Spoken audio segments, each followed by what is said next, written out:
আসসালামু আলাইকুম। আশা করি সবাই বেশ ভালো আছেন, সুস্থ আছেন। আমি ডক্টর রূপা বলছি। আমরা কথা বলছিলাম হৃদরোগে আক্রান্ত হওয়ার ঝুঁকিতে যারা আছেন তাদেরকে নিয়ে।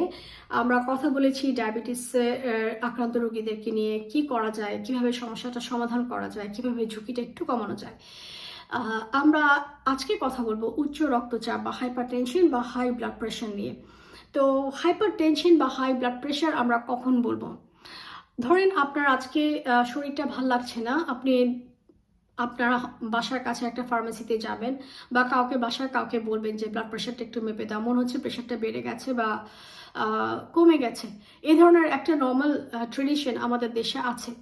অথবা আপনি ডক্টরের কাছে গেছেন, আপনার ব্লাড প্রেশার মাপা হয়েছে এবং দেখা গেল ব্লাড প্রেশারটা হাই 160/90 বা হচ্ছে 140/90, এরকমটা তার থেকে বেশি। তো আপনাদেরকে যে মেসেজটা আমি দিতে চাই সেটা হলো যে একবার মেপে কখনো আপনার হাই ব্লাড প্রেশার ডায়াগনোসিস করা আসলে সম্ভব না।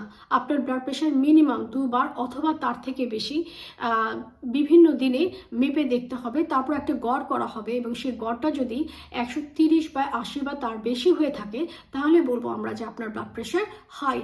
গড়পড়তা নিয়মে 140/90 বা তার বেশি হলে আমরা সেটাকে হাইপারটেনশন বা উচ্চ রক্তচাপ বলতে পারি। উচ্চ রক্তচাপের রোগী যারা, তাদের যে সিমটমগুলো হতে পারে সেটা হচ্ছে মাথা ব্যথা, চোখে ঝাপসা দেখা, অনেক সময় নাক দিয়ে রক্ত পড়া, বুকে ব্যথা হওয়া, শ্বাসকষ্ট হওয়া, পায়ে পানি চলে আসা, অনেক সময় পরিমাণের চেয়ে কম পেশাব হওয়া। এগুলো কিন্তু উচ্চ রক্তচাপের কিছু লক্ষণ। অনেক সময় আরেকটা সিমটম হতে পারে বমি লাগা বা বমি হওয়া, এগুলো কিন্তু উচ্চ রক্তচাপের লক্ষণ। ঠিক আছে? সো এগুলো নিয়ে অনেক সময় রোগী কিন্তু ডাক্তারের কাছে যেতে পারেন।